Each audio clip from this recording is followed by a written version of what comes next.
se había iniciado un grupo un taller de capacitación que empezó Juan, muy chévere, con cosas de filosofía, de principios en economía, etcétera. Pero la idea era dejar algo básico, que es esto, sobre los principios fundacionales de Nueva República. Son 12 principios que todos tenemos que conocerlos, y el resto pues ya viene por añadidura, ya se profundizará algo más en cada uno de los puntos. Entonces, este primero dice: defensa de los valores cristianos como base de la civilización occidental, defensa de la familia, defensa de la vida. Esto significa que sabemos que Dios ha concedido al hombre derechos que ningún otro ser humano puede quitarle. Ese es el primer principio de Nueva República. Aquí una cosa es muy, muy clara. Tomamos las enseñanzas de las Escrituras, tenemos la certeza de la existencia de Dios y por tanto la certidumbre de que el Creador ha concedido al hombre derechos que nadie puede quitarle, derechos y deberes que conllevan a ese privilegio.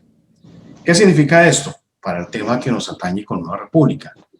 Significa que la propuesta de Nueva República es cristiana, que está basada en los valores morales absolutos contenidos en las Escrituras, valores cristianos que resumen los valores reseñados en la Torá y que están siendo ampliados en el cumplimiento de ese pacto de Dios con el pueblo de Israel. Por eso nuestra propuesta no puede ser transada, no puede ser arreglada, no puede ser ajustada, incluyendo premisas del humanismo, de la humanista Carta de los Derechos Humanos de la Revolución Francesa, que no es otra cosa que el enaltecimiento de esos valores de la antigüedad grecorromana, esa sí pagana, que se resumen en la filosofía del humanismo. Entonces, la propuesta nacida del cristianismo para combatir el modelo humanista que ha gobernado a Colombia desde siempre. Los valores cristianos, la defensa de esos derechos otorgados por Dios al hombre, incluyen el deber de pregonar, de enseñar a otros acerca de ello, de hacer discípulos, como lo que dice Jesús.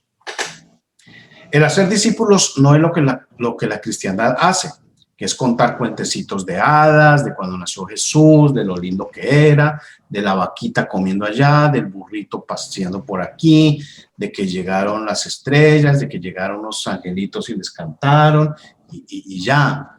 Tampoco de lo lindo, hacer discípulos no es contar lo bonito que cuando los reyes llegaron, ni tampoco de hacer discípulos es soltar lagrimitas viendo películas de Semana Santa, no es nada de eso. Hacer discípulos es enseñar lo que Jesús enseñó.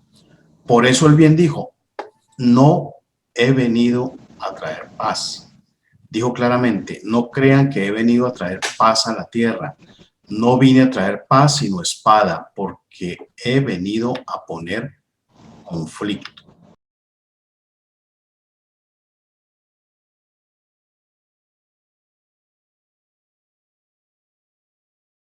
No he venido a traer paz sino espada, porque he venido a poner conflicto. Conflicto entre el hombre contra su padre, en la nuera contra su suegra, la hija contra su madre. Los enemigos de cada cual serán los hombres de su propia familia. Ese texto que cita Jesús, que lo cita en Mateo 10, 34 al 36, es tomado de Miqueas 7, 6. Jesús cita las Escrituras y dice: se cumple lo que se prometió en ese pacto con Israel, se está cumpliendo en mí ahora. Cosa no era con cuentecillos de hadas, ni esas cositas, ni adornitos, ni el gorrito de la Navidad, ni Yupi, todos. Fue que los peregrinos experimentaron en carne propia estas palabras. Jesús no vino para traer paz y florecitas, sino una espada de división. Cuando los peregrinos decidieron estudiar las Escrituras, hacia el 1600, por su cuenta, sin que ninguna autoridad seglar ni religiosa les dijera lo que debían creer o no creer, fueron atacados, fueron denunciados por sus amigos, fueron denunciados por su familia, fueron perseguidos brutalmente, dejándolos sin empleo, dejándolos sin hogar, condenándolos al destierro totalmente. La espada que trajo Jesús ha dividido. Desde que Él llegó, ha dividido familias, ha dividido congregaciones, ha dividido naciones enteras. Estados Unidos es la prueba de eso. Como nación, resistieron seguir obedeciendo a una tiranía monárquica, cabeza de la iglesia también, que enseñaba que ellos eran unos reyes y que tenían derecho a gobernar despóticamente o no por derecho divino, o sea, que Dios les dio la facultad de ser reyes y todo el mundo tenía que obedecerles. Los peregrinos no creyeron eso. Miraron esas escrituras y se dieron cuenta que eso era mentira. Estados Unidos es el único país del mundo donde el movimiento de la reforma, esa reforma que empieza con Lutero, se cumplió cabalmente. Eso no funcionó ni en Suiza, ni en Alemania, ni en Inglaterra, ni en Dinamarca, ni en Holanda. Eso no ha funcionado. Donde mejor ha funcionado es en Estados Unidos. Las iglesias reformadas en Inglaterra, por ejemplo, siguen siendo sometidas a los caprichos de una reina a la que todos los líderes religiosos reconocen como gobernante por derecho divino. Esos monarcas cristianos, entre comillas, hacen creer que tienen el derecho divino a gobernarnos, pero le niegan el derecho divino a la libertad del hombre, el derecho que Dios le da al hombre, el derecho a elegir. Es el primer derecho que viola la monarquía. George Washington lo escribió hace poco en Twitter, el primer presidente de Estados Unidos, masón, sí, claro, pero dijo y reconoció para su propio pesar, dijo, propio pesar o no, ¿sabes? Dijo, no se puede esclavizar a un pueblo que lee la Biblia. Muy cierto, dijo bien, porque quien lea las escrituras tendrá pleno conocimiento de esos derechos dados por Dios y los defenderá sobre cualquier cosa. Los estados de la Unión, los que formaron Estados Unidos, se congregaron bajo esa idea de que la existencia de un Dios y de unos derechos que Dios le daba al hombre. Entonces, bajo esos derechos, bajo el derecho a elegir, se estableció una constitución basada en ese conocimiento que se tenía de las escrituras, una carta de navegación, una ruta de establecimiento de las bases de una nación para poder recibir las bendiciones que promete el Creador a las naciones que le obedecen. Con las bendiciones y promesas, por supuesto, vienen también las responsabilidades y las consecuencias de no cumplir los requisitos de Dios. Los comienzos de Estados Unidos, bajo esa cobertura, trajo avances en la ciencia, prosperidad y bienestar para sus ciudadanos y para otros países. Se tuvieron las mejores universidades del mundo, las mejores instituciones científicas, se repartió a los necesitados, se ayudó a países pobres, incluso en otras latitudes diferentes a la América. Con el tiempo, los estadounidenses fueron permitiendo el germen socialista que se apoderó de las universidades, de la educación, de los medios, que fueron introduciendo perdición, delito, perversión, y las consecuencias vinieron. Así como las bendiciones llegaron, el castigo por la desobediencia y la desidia llegó sin falta. Los enormes problemas sociales que enfrenta esta nación, Estados Unidos, son inocultables y nos hacen recordar las enseñanzas de lo sucedido con el pueblo hebreo desde que Dios les dio la libertad y ellos decidieron escoger mal. Como nación, los Estados Unidos han gozado de la bendición de proveer lo necesario a sus familias y les ha sobrado para regalar a otras naciones. Y esa es, por ejemplo, una responsabilidad que viene de la bendición de tener. El dar es una responsabilidad que Dios coloca en manos de su pueblo para que bendiga a otras personas y a otros pueblos, incluso ateos.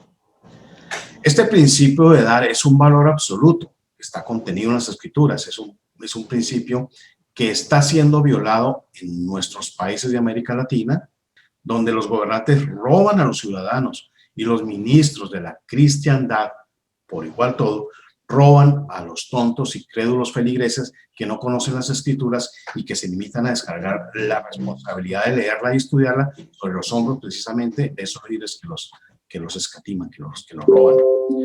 Jesús no prometió bendecir a quienes tontamente entregan su dinero a estafadores que prometen multiplicar diezmos, tampoco prometió abundancia a quienes se enriquecen robando mediante engaños, impuestos, extorsiones, etc.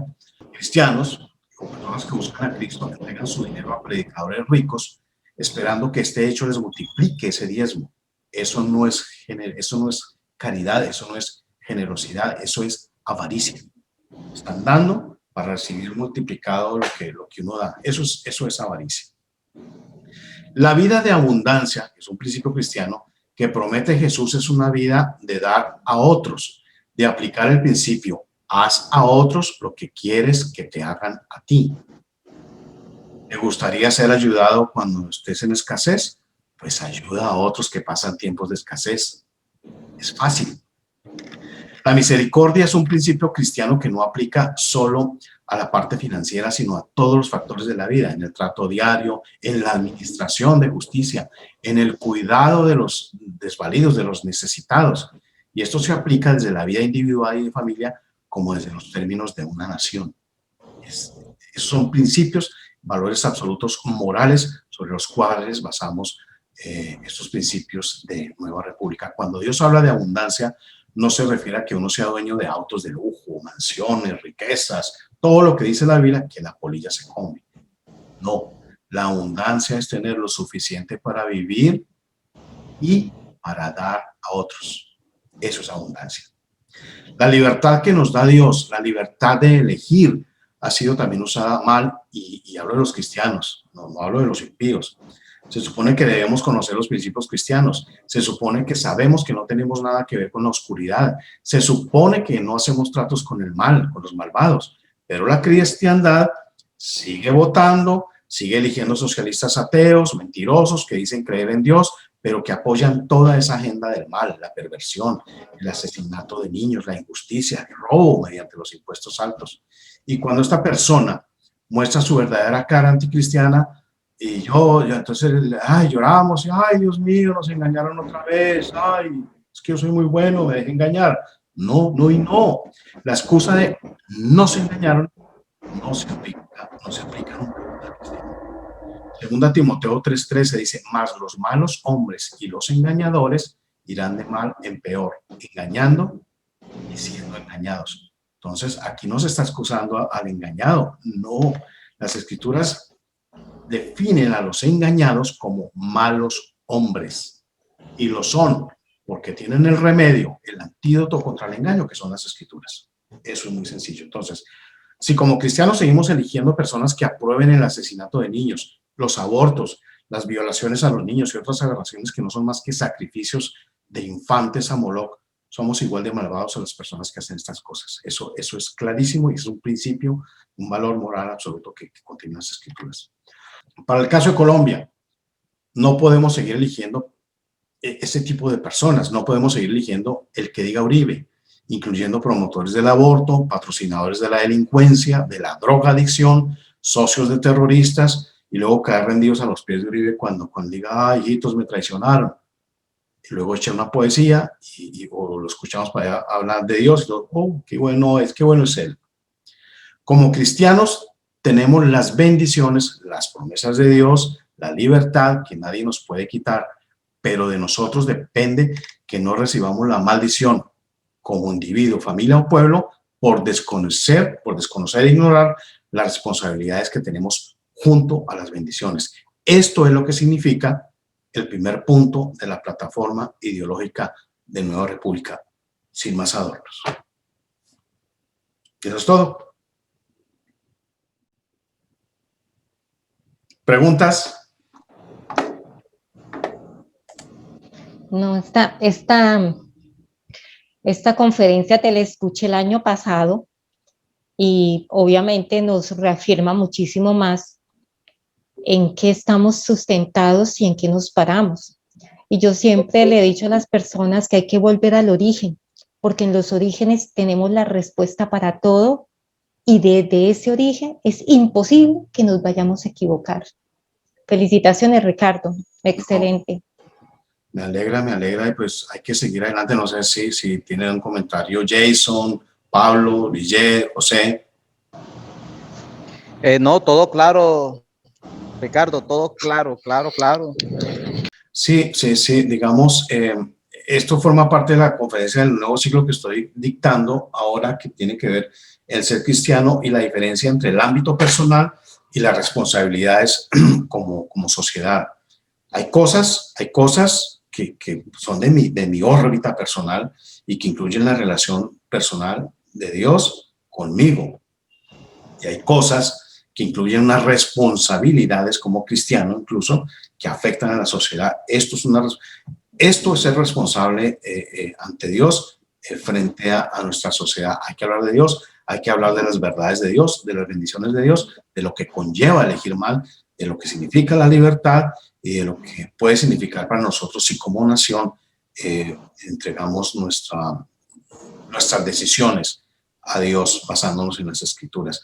Eso hay que decirlo. Si nos quedamos calladitos, va a seguir siendo un Uribe, va a seguir saliendo el que sea a decirnos cómo debemos manejar nuestras vidas, y eso no es posible. O sea, como cristianos no podemos permitir eso, ni para nosotros, ni para nuestra familia, ni para nuestros vecinos, ni nuestra comunidad. Es nuestro deber alzar la voz y decir lo que está pasando.